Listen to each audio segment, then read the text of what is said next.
At show, what's up guys? For today's video vlog natin ay kita nyo naman sa ating video guys kung ano ang ating lulutuin ngayong araw na ito. Thanks God agad tayo guys. Kita nyo naman ano pa ba gusto nyo dyan, tampoluts or ulam. Pero para sa akin guys, napakasarap nitong iulam guys, ang isaw ng manok. At alam nyo na rin kung ano ang pangkaraniwang lutong gagawin natin dyan. Kaya umpisahan na natin.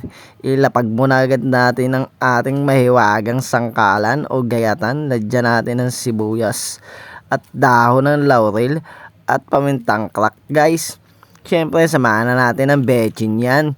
Yung ating mahiwagang toyo ng toyo. May kasama pang suka guys.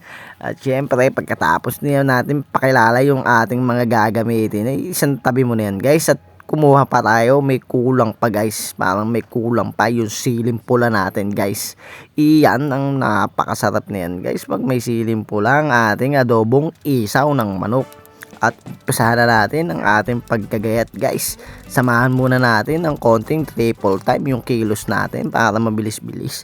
Para diretso agad tayo sa ating kawali at ilagay natin ang ating sibuyas guys. Pagkalagay natin ng sibuyas, kita nyo naman napakasipag natin. Tingnan nyo ang ating panghalo guys. Panipit. Ganyan tayo magluto.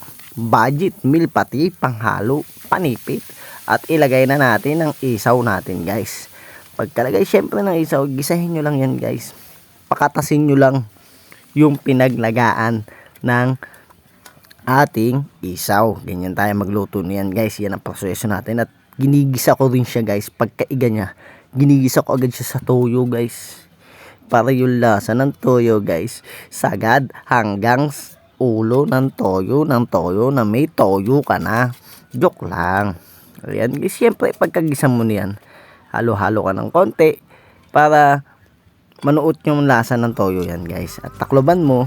At pagkabukas natin yan guys, haluin uli natin at magsasabaw yan. At pag nagsabaw uli yan guys, pwede nyo nang timplahan yan dahil isaw ng manok yan, laga na yan, mabilis na yan. Kaya lagay mo na yung mga kailangan niya, yung pamintang crack, suka. Ilagay mo na at dyan po kumain ng konting toyo guys. Ayan na, nilagay na natin yung sili, bechin, dahon ng laurel, sili. Kaya ganyan lang kabilis natin ilutuin yan. Pero syempre habang ang diskarte dyan guys yan, kung mapapansin nyo yan, matubig yan, nilagyan ko pa ng konting tubig yan guys. Dahil kung gusto nyo yung makunat or yung malambot lang, naandyan sa ating video ang kasagutan guys. At sasabihin natin kung paano ang diskarte. Kaya napansin nyo guys, malapot na siya. Pag ganyang malapot na ang niluluto nyong isaw, dahil luto naman talaga na yan, ginigisa na lang natin siya.